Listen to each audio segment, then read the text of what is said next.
Hello, everyone. Welcome to Soulprism Podcast, where we share bite-sized nuggets of wisdom for your body, mind, and soul to serve you, the emerging soulpreneur. My name is Tammy Mack, and I'm really excited to be talking about the full moon happening on May the 1st. This is a Scorpio full moon at 11 degrees, and I feel that this is the take-up space full moon that we have all been waiting for. So in the photo that you see here, you see me emerging out of a black tub, and the black tub represents Scorpio and the murky waters. And so we're going to be looking at this through astrology. We'll talk about the Scorpio through astrology, through the tarot and what card represents in Scorpio. We're also going to be looking at it through the lens of human design and what gate is going to be highlighted so we can do some deeper healing. And then lastly, through the Soulprism Alchemy, we're going to be looking at the 5-element Chinese healing system and how we can work with this for our own healing. So let's get into it. Now, when I talk about the relationship between Scorpio and Taurus, right? We're in Taurus season right now. I love sharing the story of Ferdinand the bull. So Ferdinand was a beautiful, big, beautiful black bull. And he loved to smell the flowers. And Taurus is represented by the 5 senses, our nature, right? Nature, but also our nature and who it is that we are and what it is that we love, right? Our values, our self-worth, and what is valuable to us. And so Ferdinand was smelling the roses. He was enjoying using his 5 senses. He was considered a lazy bull because he wasn't like the other bulls that were all running around and playing and play fighting. Ferdinand was a nature lover. And so there was a matador that came to town, and he was looking for the biggest, baddest bull to be in his show. And so he saw all the bulls that were fighting and playing around, and then he saw Ferdinand, and Ferdinand was kind of just laying there, smelling the roses. But then all of a sudden, while he was smelling the roses, a bee came and stung him on the butt, right? The bee representing the scorpion or Scorpio. And so when the bee bit Ferdinand all of a sudden started foaming out of the mouth and heaving and running around and screaming and making so much noise. And the matador saw Ferdinand and thought, oh my goodness, this is the bull. This is the big, bad, beautiful bull that is going to be the star of the show. And so he took Ferdinand to the show. Now, when Ferdinand came into the ring, all the women were all throwing their roses as they do. And what did Ferdinand do? Well, Ferdinand stayed to his nature, who it is that he was. And so he started smelling the roses and he started enjoying the attention. And the matador was like, who is this bull? Where's the big bad bull that was running around and making all the noise? And this isn't the same bull. And so he ended up taking Ferdinand back to his farm where he could go and smell the roses again, because that is truly who Ferdinand was. But the bee representing Scorpio was the stinger, right? So let's talk about Scorpio now through the lens of astrology. It is a water element, right? It is a fixed water element. And so when we think about fixed water, what happens with stagnant water? It gets murky, right? There's a lot of sediment that happens there. The ruling planet of Scorpio is Pluto. But traditionally, before we discovered Pluto, it was actually Mars. Scorpio represents relational energy, emotional relational energy. So this is connected to our psyche and psychology, right? Those deep, deep emotions, or those deep, deep thoughts that we are always thinking, right? That are running the show. Is connected to death and rebirth, right? So the phoenix rising from the ashes. And so it is death and rebirth through sudden and deep change. There is intensity with the Scorpion.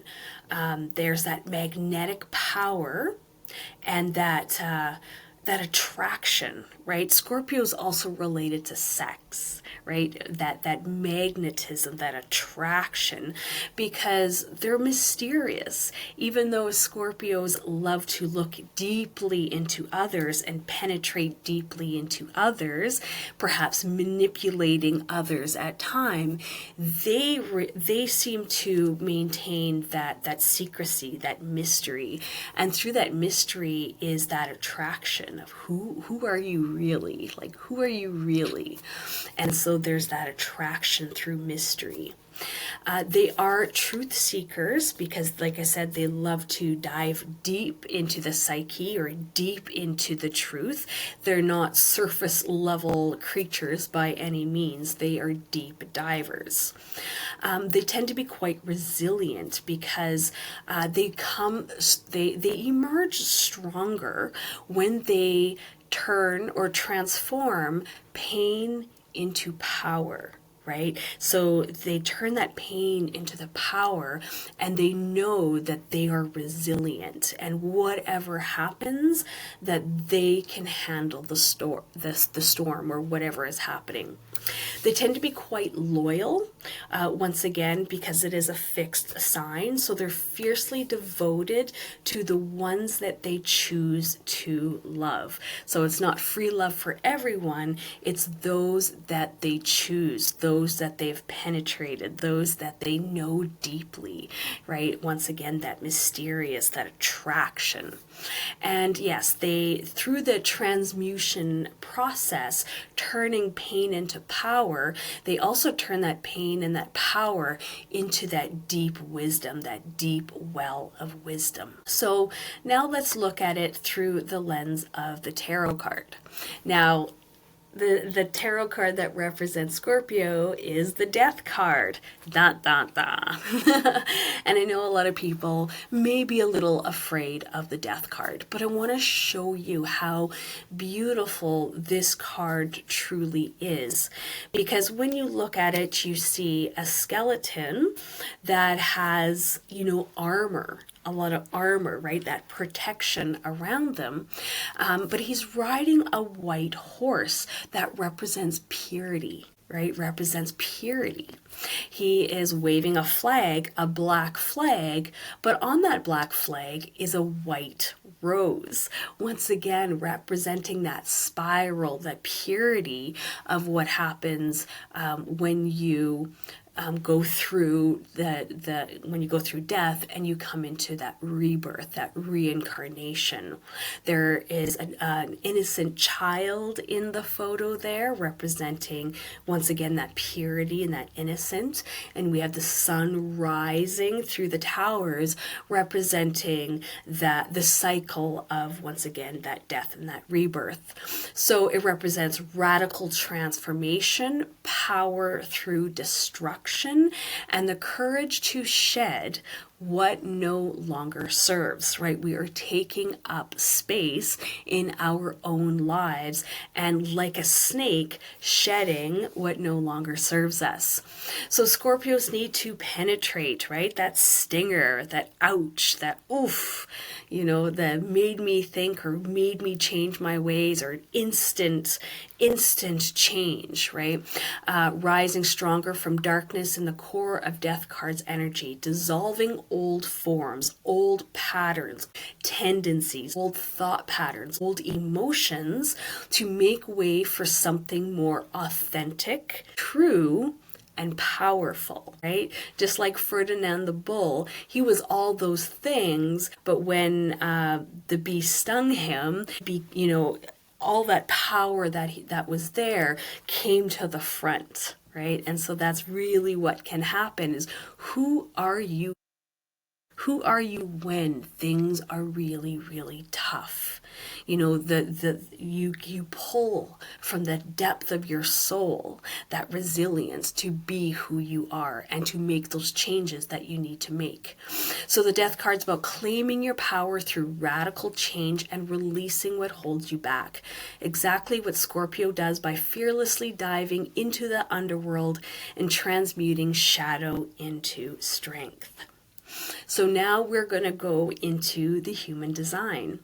So 11 degrees of Scorpio is gate 44 in human design. Gate 44 is found in the spleen center in the human design system. The spleen center represents the awareness center of survival, safety, security, well-being, timing, your health, your intuition, instincts, right? It's an awareness center really connected to survival, right? Survival. So it is kind of connected to the past as well. If you think about through epigenetics, you know, all the pain and all the lessons that we have learned through our ancestors, it lives there in the spleen, right? Because it's ingrained in us, that awareness or that intuition within us. So gate 44 in the shadow is the fear of the past repeating itself, right?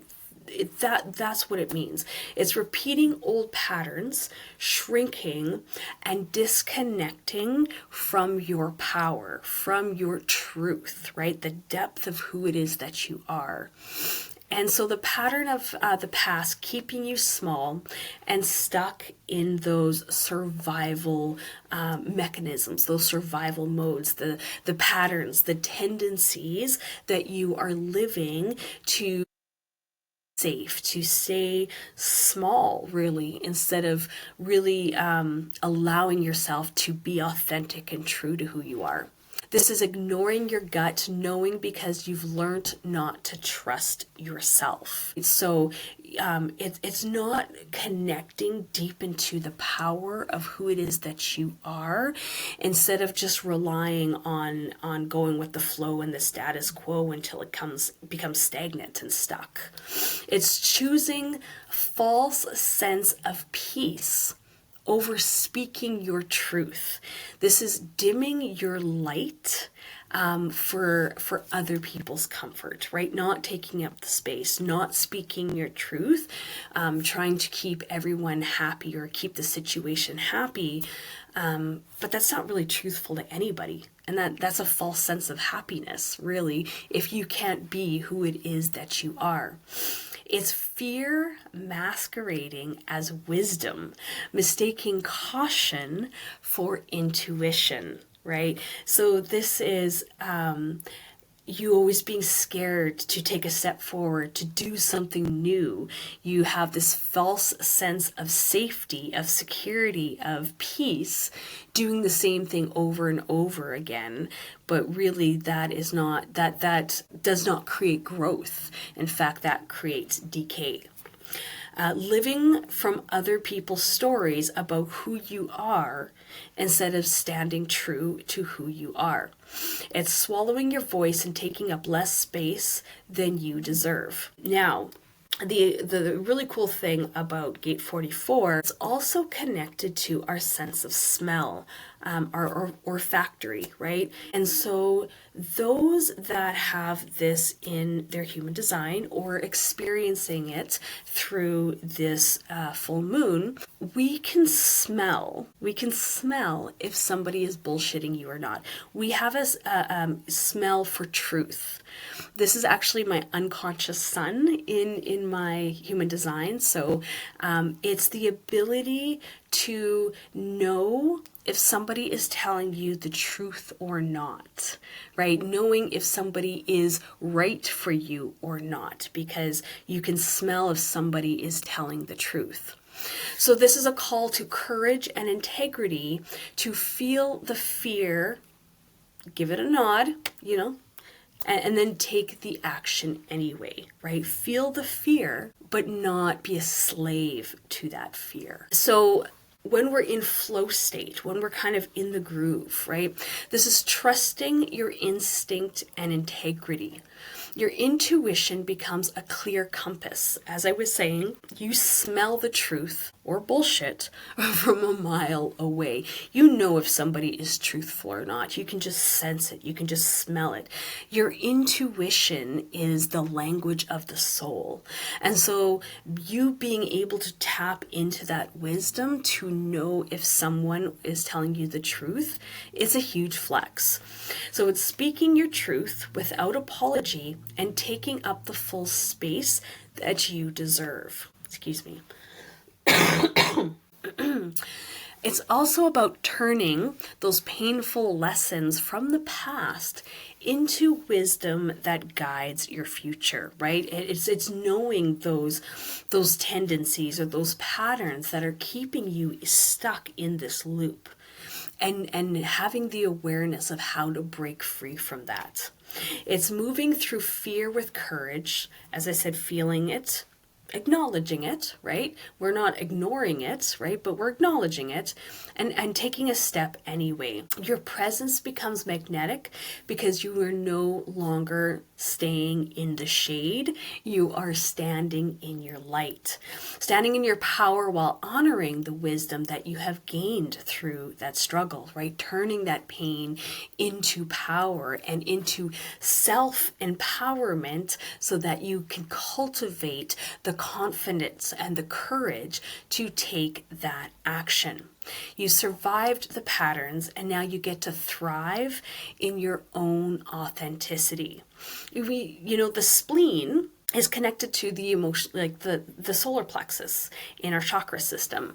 And I always say that we wear our courage as a crown because if we connect our solar plexus to our crown chakra, right? A crown chakra would be the masculine, our solar plexus would be the feminine. When we integrate them both, it creates this inner light that we are able to shine through, right? Like a halo, right? Wearing that halo, those of enlightenment have a halo of truth, of authenticity. And so when you can connect to that and you can shine through that and allow that to show you the way out of the darkness. So the gift is a discernment of integrity and of embodied truth. Now, I truly believe we are moving into a time where we are not always going to be able to trust our five senses anymore. This is through technology, this is through AI, this is just through the world that we live in. We can't always trust what we see. We can't always believe what people tell us or what we hear. We can't always trust the food that we taste. We can't always trust our five senses anymore.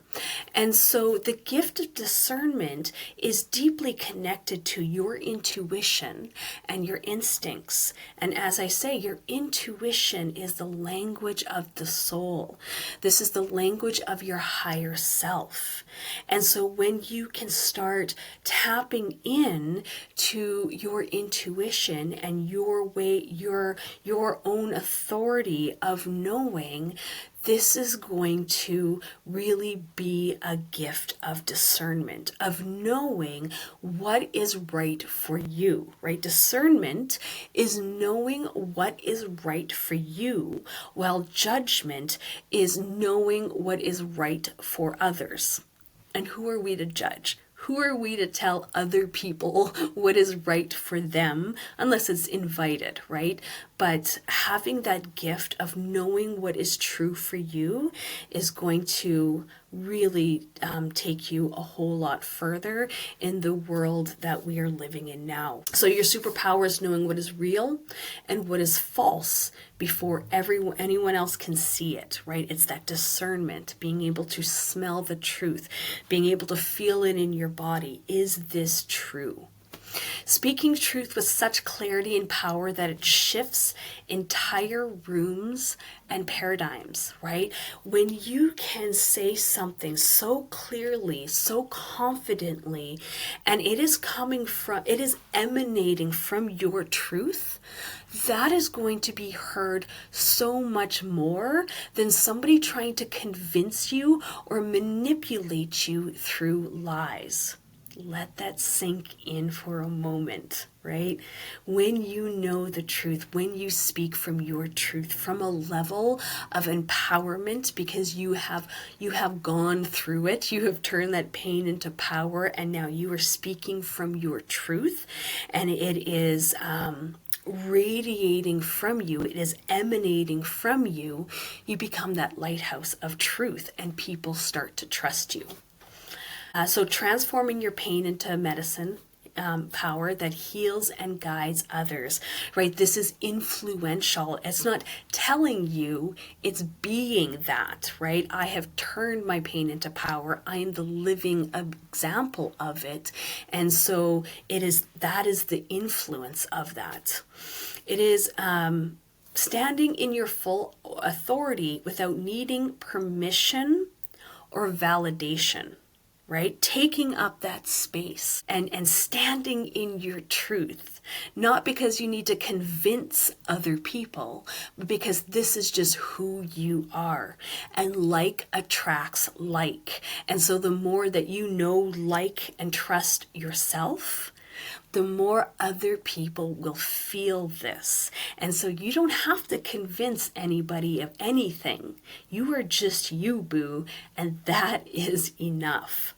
So being the bridge between what was, right, the past, and what is possible with courage, with confidence, with conviction, and leading with that integrity, with that alignments, with that coherent resonance that other people can feel.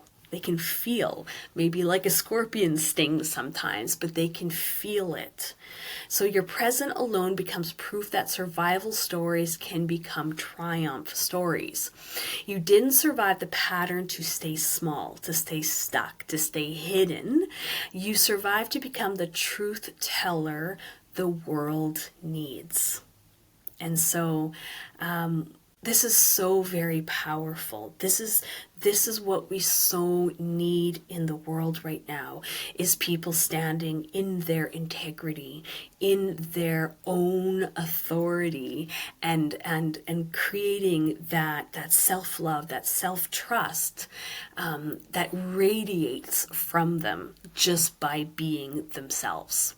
So let's look at it through the lens of 5-element healing, Soulprism Alchemy. We are in Taurus season right now, and Taurus season is connected to the wood element. The wood element is connected to our liver and our gallbladder in our body. The liver and gallbladder holds emotions such as anger, but it also we are able to turn that anger into kindness and compassion, right? When we cultivate that. And so through the wood season, we are stretching like wood, like a tree, into new directions. And so we are working also with our fascia in our body. And so we are hydrating our bodies. We are detoxing through the middle of springtime so that we can create new shoots and new directions and new authentic leadership in our lives. But Scorpio is connected to the water, or the metal element, and this is connected to our lungs, our colon and skin. And this is through releasing, through shedding, through cutting away what no longer serves us, right? We are deadheading. In the fall time, we deadhead all the growth that happen through spring and summer, we cultivate it and then we deadhead so that we can make space for what is to come. And so once again, this is releasing, this is letting go. And through metal, we are releasing the emotions. And so it's connected to our lungs. And so we are releasing those emotions, those stagnant emotions that are no longer serving us anymore. And so just think about that through this full moon, because full moons is about releasing. It's about letting go of the cycle, and so that we can create again. Now, let's do some contemplations here. What patterns from the past have kept you small, and what truths are you ready to speak about them now? Right? Where have you turned that pain into power? Where can you look in your own life that you've overcome something, that you've learned a lesson from? You've learned a lesson, you've turned it into a blessing, and now it's become your source of wisdom. And journal about that, share that with others. What patterns, what habits, what routines, what rituals, what tendencies have you let go of so that you can be the truest aspect of who it is that you are? Where have you been dimming your power to make other people comfortable, right? Where have you been swallowing your own light? And what would it feel like to take up full authentic space? Now, this isn't being loud and noisy.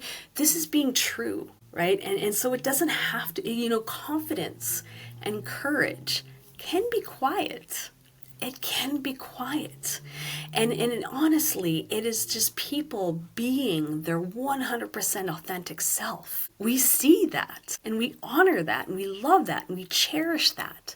And so when we see those that are loud, that have that false bravado or that false bravery and that are super loud about it, it can feel a little off sometimes. It can feel a little fake and performed, right? We really are coming to an age now where we can start seeing past the smoke and mirrors of other people performing rather than being who it is that they quietly, truly are without the need of other people's attention.